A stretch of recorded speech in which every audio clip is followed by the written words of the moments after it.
Hey guys, in this video we are going to be going over how to install Netgate's PFSense on a virtualization platform. So in this video I'll be using ESXi, VMware's ESXi. If you want to use a different solution, it'll be very similar. The process is all the same: creating a VM, creating networks, making sure you have storage, etc., etc.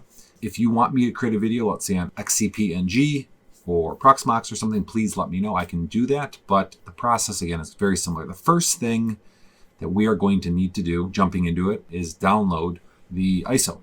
So you can see here the architecture is going to be 64-bit. This Netgate EDI is if you actually had a Netgate appliance. In this case, we're installing it on VMware. That is not a Netgate appliance. The mirror, click download. That is great. Now what we're going to do is jump over to our ESXi host. Okay, so what we're going to do is first step here is edit this virtual switch name. Yours, depending on what configurations you've done on yours, this might be called vSwitch 0. I was working with a previous video. I had to update it to WAN, but we want to update this one to LAN. And the reason we want this one to be LAN, our default vSwitch, is because our default port groups are created on this WAN. We could always switch them to a LAN port group or a LAN virtual switch, but it's just a lot of work. It's much easier just to make this virtual switch a LAN port group, a LAN vSwitch, name LAN. So what we're going to do is, you can see here, there's a post about this. All you have to do is edit this file. It's actually ESX.conf.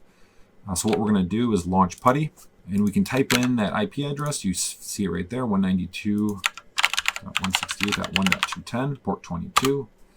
And if actually I skipped one step there, if this doesn't pop up right away, you're going to have to go to host under the ESXi login, not vCenter login. You can also do this in vCenter, but it's a little bit different. But click actions, then services, then enable secure shell. So you need that enabled. So you can then log in. You're going to use that same login and password. We're going to do a VI on ETSI VMware. What was it? ETSI VMware and then ESX.conf. Okay, and then if we do a / let's make this a little bigger so it's easier to read.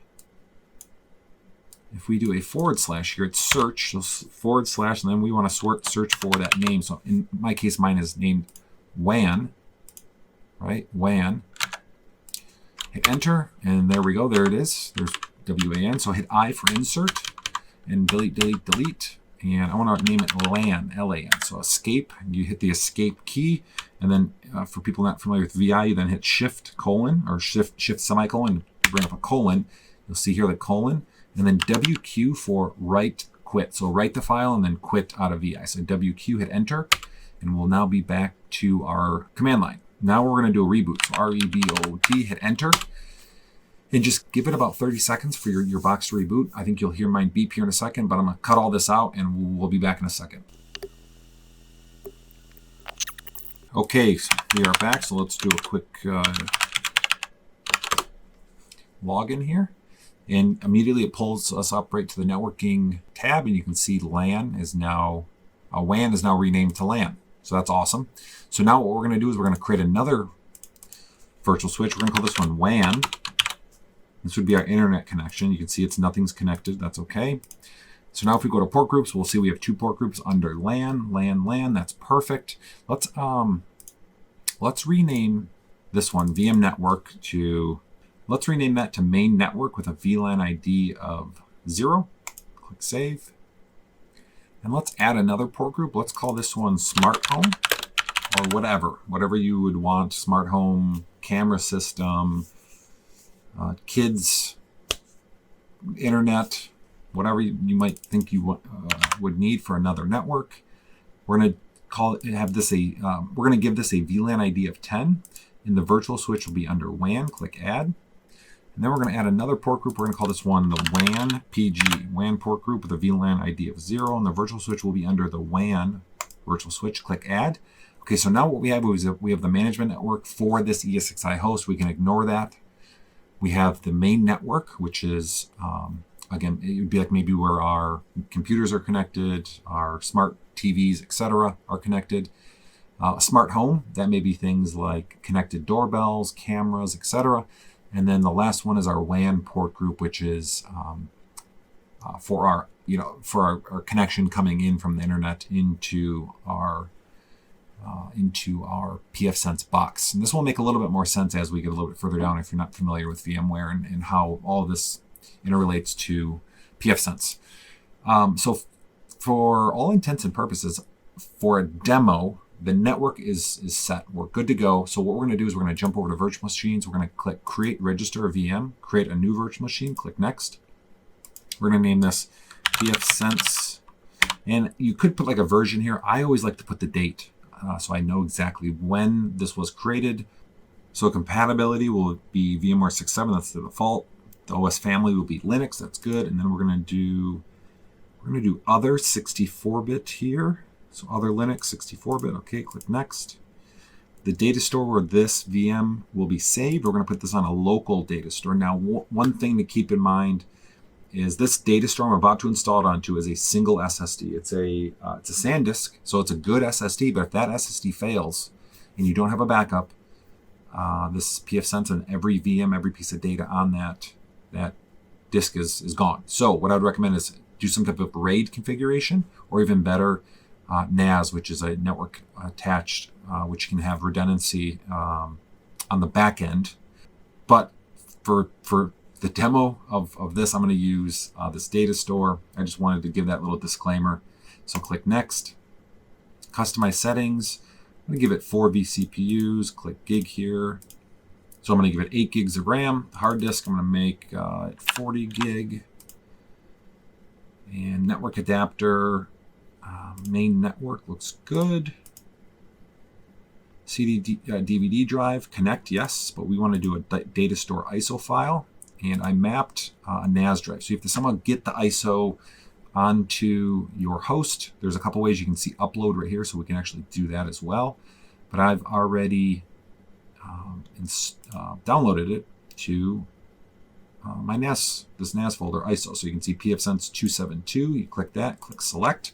So what that means is when this host boots, when this VM boots, it will load this ISO file as it would if you plugged in a USB drive. So I'm going to click Next. Looks good. Click Finish. And now that VM is going to be created. Let's close. Okay, so now we have a virtual machine here. It's not powered on, but you can see PFSense 021024. Let's click into that. Let's click Power On. And then you can click this window here that will actually bring up the console. So you can see now it is installing. So we're going to go through this install process. Okay, so you have to accept this copyright and distribution notice. If I just hit enter, nothing happened. It's because I'm not focused in this window. So if you take your mouse cursor and then just click into that window, click accept. There we go. So we want to install PFSense. Click OK. Guided root on ZFS. Yes, that is what we want to do. Proceed with installation. Yes. So this is where you could set up, RAID configuration for, a base install. You don't have to worry about this. If you're getting into like software RAID when you use this type of installation. Essentially, you're going to present PFSense with multiple disks and say, hey, provide a RAID installation to where if one disk went down, PFSense would continue to run. I would much rather use hardware RAID, which is you're presenting one disk to PFSense and letting the hardware underneath provide the redundancy.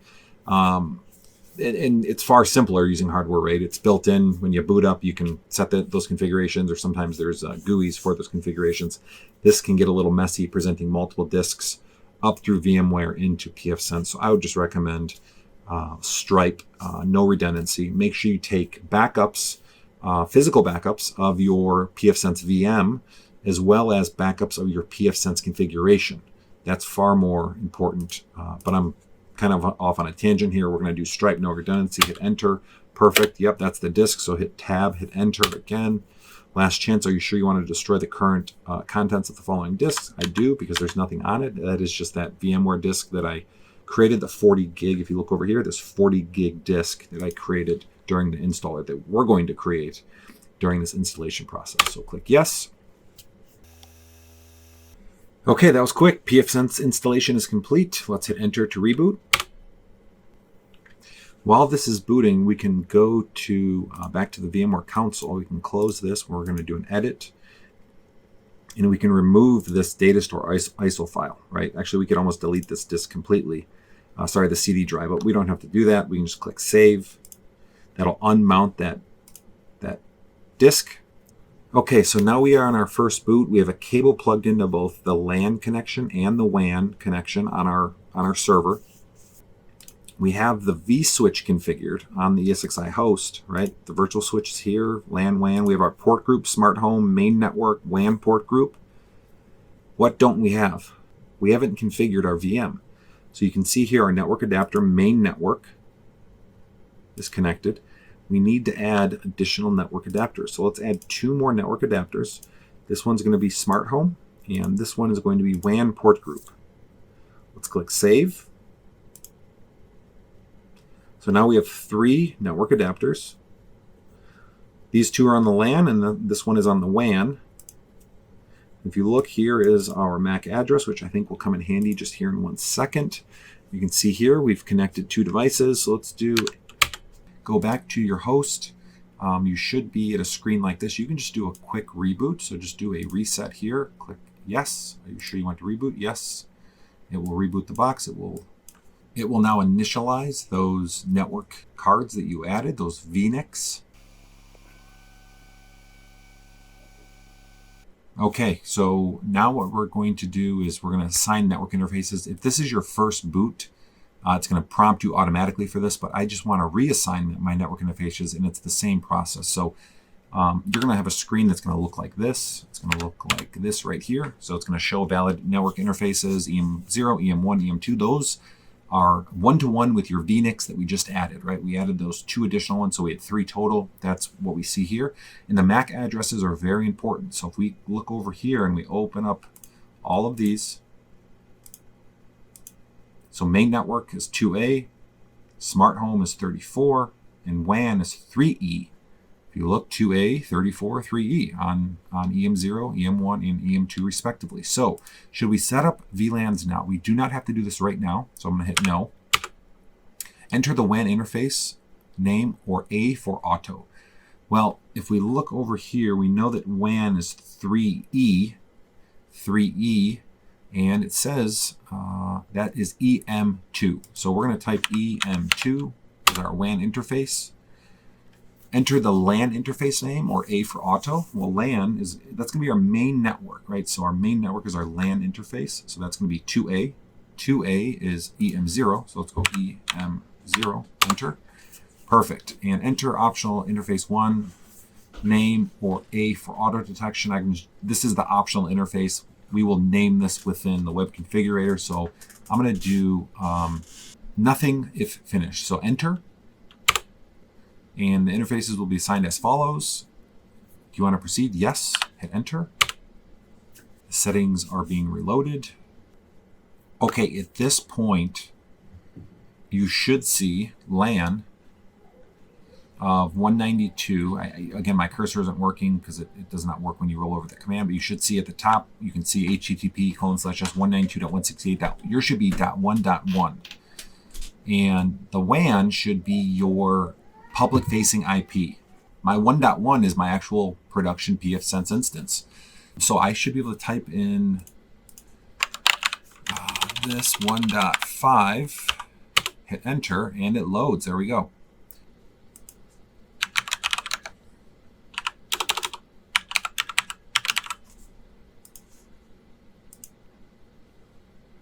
So we can see that we have been brought to a PFSense setup. So we're going to click Next. Step 1 of 9, Global Support, click Next. We have the Community Edition, which does not come with support. The only support we get are through the forums, such as Reddit or NetGate's forums, etc. So click Next. So your host name, this is the host name of the firewall without the domain name part. So you could call this PFSense, that's fine. PFS. You could call it, firewall. PFS firewall, all lowercase would be best, dash firewall, whatever, right? We'll just leave it PFSense. Domain, mine is cloudautomation.blog. Primary DNS server. I like to use Cloudflare, so let's do that. Then let's do 8.8.4.4. Override DNS, that looks good. Click next. Time server, that's fine. Set your time zone, click next. The WAN interface, again, so this is facing out to the internet. Most internet providers are DHCP, we'll leave that. You could modify or spoof a MAC address if you wanted to. You can see here static IP config. Again, I'm using DHCP, the DHCP host name. A lot of this you can leave as default, which I'm going to. I'm going to click next. The LAN IP address, we just set this a minute ago, right? My configuration to .5, but yours should be 1.1. That is the default. If you want to change it, now is the time to change it. Let's say you wanted to change it to 10.0.0.1 or 172 or whatever your 168.100.1. You would do that here. Your subnet mask 24 is 254 IP addresses. That's pretty common, so I'll leave that /24. Click next. Admin password. So use strong password. I'm just going to type in something figured. We could check for updates, but we're not going to do that right now. Click finish. Trademark and copyright notices. Yep, I will not try to resell or modify your software. Click accept. While trying to sell it at the same time. Thank you, community members. And PFSense is now installed. You can now customize this. You can add some additional widgets. So gateway widget, let's add some firewall logs. Let's add system information. Let's add our interfaces. And let's move some stuff around. So let's I like that there. Let's move this over here. So dashboard columns under system general setup, we want 3 columns. That's pretty standard now, so click save. Save, let's go back. We can click this PFSense Community Edition. It'll give us our 3rd column, so we can drag some stuff over there. Let's drag that over. System information, we already have in there, so let's get rid of that. Disks, there we go. Let's click save. Okay. And now let's click interfaces and assignments, and you can see here our WAN interface, again, the network port 3E. If we were to go back to our ESXi host and open up these network adapters, 3E is WAN, so we can verify if we go here, 3E is WAN, 2A is LAN, so LAN is this main one, 2A, and then that leaves our smart home 34, that leaves that open. So what we need to do is go back to PFSense. We need to add this one. So let's do add. And we're going to name this one. Let's click save. We're going to go to opt1. We're going to enable interface. We're going to name this smart home. IPv4, you can do DHCP or static. So the static configuration of this will be the same. Make it easy. The same as your VLAN. So whatever your network configuration, 192.168.something.something. Let's just make this VLAN ID match that. So what I mean by that is if we were to go over here, IP address, we're going to do 192.168.10.1/24. Upstream gateway, none. Click save. Smart home configuration has not been changed. Let's click apply changes. And now if we go back to interfaces, assignments, you'll see we'll have 3, WAN, LAN, and smart home. That is exactly what we need. So PFSense is now installed. It is running. If you had your internet actually plugged into this WAN connection, so your WAN interface, which you can see right here with that IP address, if you had your internet plugged into that and then you had a switch, or let's say your computer plugged into your LAN connection, right? So again, wire coming in from your internet, hitting your PFSense box, going in one port on your physical server, and then your LAN is going out the other port to your actual switch. You could then plug your computer into that, and PFSense would be acting as your firewall and your router if you set your IP configuration correctly, or if you had DHCP installed. So if we went over here and went to DHCP, services, DHCP server, if this was enabled, you could then connect to the internet using DHCP very quickly. And PFSense would be actually, working as your router and your firewall at this point. And I'm not going to probably make any other videos on how to configure PFSense, any advanced videos. There are a ton out there. Who I would highly recommend is this guy, Lawrence Systems. His name's Tom. He has a ton of videos around in-depth configurations of PFSense. He has a bunch of good videos, a lot of good content. I would highly recommend watching him if you want to do some more advanced configurations. But for all,